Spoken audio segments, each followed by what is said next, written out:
vivo X300 Ultra 推出后，不少原本用 X300 Pro 的朋友都在犹豫该不该升级，或是从 X200 Pro 要升级的朋友，到底要省一点钱上 X300 Pro 就好，还是直接从 X300 Ultra？ 不过，我想大家考量的点几乎都是拍照录影有变强很多吗？这一集我就直接比给大家看。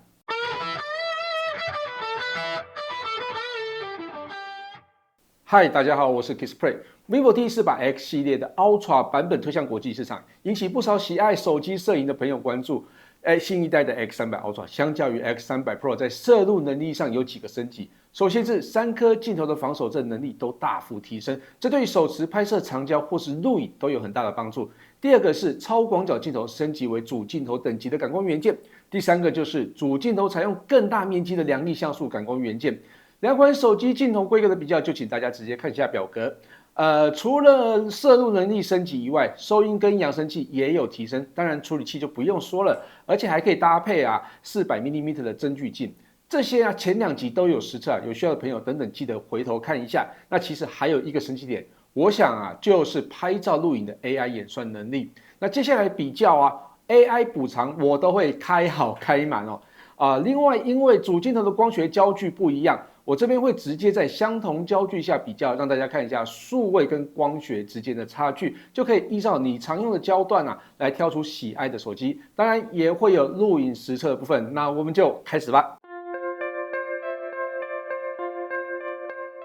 先来看14到24mm 超广角焦段，最广角焦距部分 ，X300 Ultra 是14mm，X300 Pro 呢则是15mm。X300 Ultra 所采用的是1.28分之1寸 LYT818 感光元件，它的面积比起 X300 Pro 所采用的2.76分之1寸 ZN-1 大超过1倍哦。实际拍摄真的也差非常的多哦。日拍的部分，其实 X300 Pro 已经拍得不错，但 X300 Ultra 明显细节更为丰富，层次也更好，画质呢是更扎实一些。夜拍部分差距更大，色彩层次跟细节很轻松都可以看出差距。另外 ，X300 Ultra 在高光溢出控制的表现也更为优异，画面呢会变得更干净。接着看24mm， 这时候 X300 Ultra 就是数位焦距，对上同样采用 LYT818 感光元件的 X300 Pro 光学焦距，光看规格就知道这个是X300 Pro 的强项啦。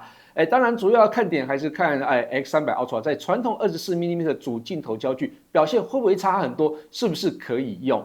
日拍部分，在没有裁切放大时，基本上看不太出差异，即使裁切放大到2倍时，差异也非常的细微，大概要到3倍左右才能感受到 X300 Ultra 的数位放大感。夜拍部分，两款手机在不放大时，无论色彩或是细节，感受都非常的好哦。不过在放大到2倍之后，就可以感受到 X300 Pro 的线条清晰度表现更为优异。其实以24mm 焦距来看，我认为 X300 Ultra 虽然表现没有 X300 Pro 好，但差异并不会太大，所以平常惯用24mm 焦距的朋友，应该不用太担心 X300 Ultra 的表现。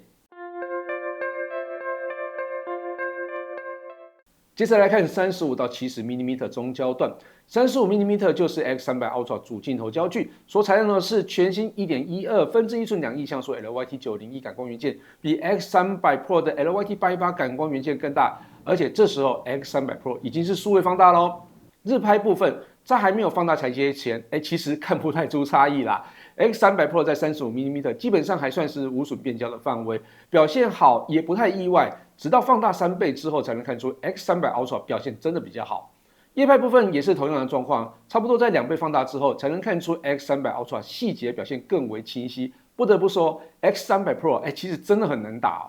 接着进入中焦段，因为 X300 Ultra 的 LYT901 还具备像素多合一的功能，可以让数位望远表现更为优异。我们就直接来看一下表现。日拍部分，50mm 其实已经可以看出细微的差异。X300 Ultra 的细节明显丰富一些，70mm 的差距就更大。X300 Ultra 还保有光学焦段的品质，但 X300 Pro 就已经出现斜尾的细微的数位涂抹感了哦。那夜拍部分差距就大很多 ，X300 Pro 在50mm 开始就变得比较松散一些，但 X300 Ultra 在70mm 还能保有细节，几乎跟光学焦距表现没有太大的区别。中焦段范围其实 X300 Pro 表现真的非常的好，要直接发社群绝对没有问题，但跟 X300 Ultra 比较后才会发现，原来还有更细致、更扎实的画质啊！以传统采用24mm 主镜头的手机来说，这一大段以往都是表现最弱的区域，尤其是50mm 到长焦望远的焦距之间呢，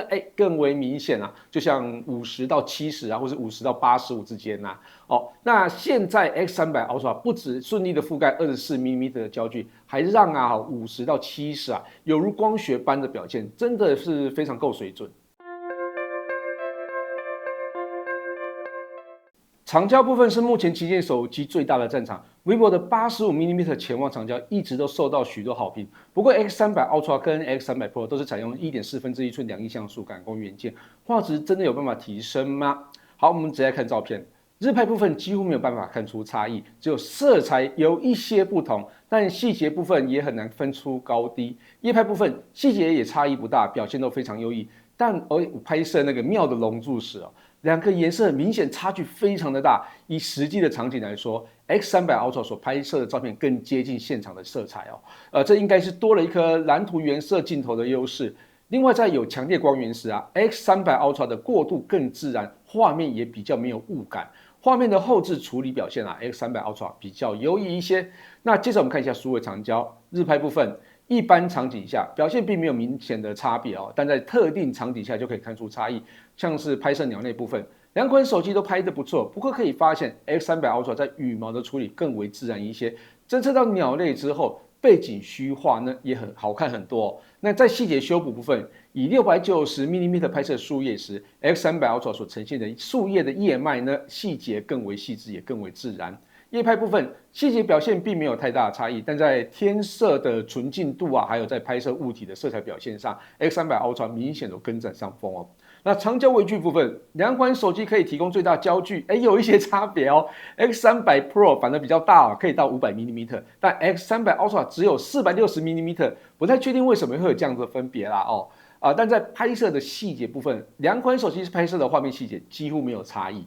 从数位长焦可以发现 ，X300 Ultra 在蓝图原色镜头与更优异的 AI 照片修复，真的有提升照片的水准。即使两款手机的感光元件跟光圈都相同，但还是可以明显看出差异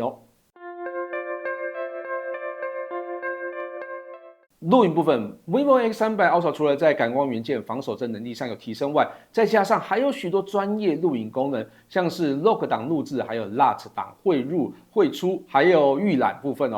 连收音都提升了，大幅提升手机在影像创作上的能力。不过，我们这次单纯实测录影画质跟稳定度，这对一般消费者来讲更为重要。先从日拍开始，在不同焦距下运镜比较，唯一比较明显的差异就是在超广角端。X300 Ultra 运镜流畅度表现更为优异，在其他焦距部分，无论是在色彩细节上，两款表现其实非常的相近。毕竟在运镜的状态底下，比较难看出细节的差别那在夜拍时，差距就可以明显的看出来超广角的表现上 ，X300 Ultra 暗部细节表现更为丰富，整体画面也更明亮一些，噪点控制也有比较好的表现。24mm 部分，画面细节跟噪讯控制两款表现其实差异不大。但以明亮度来看 ，X300 Pro 表现更好，毕竟光圈比较大。35mm 部分 ，X300 Ultra 画面纯净度跟扎实感表现更为优异，质感也更好。那85mm 的部分呢 ？X300 Ultra 同样在画面纯净度上比较好，但细节部分其实没有太大的区别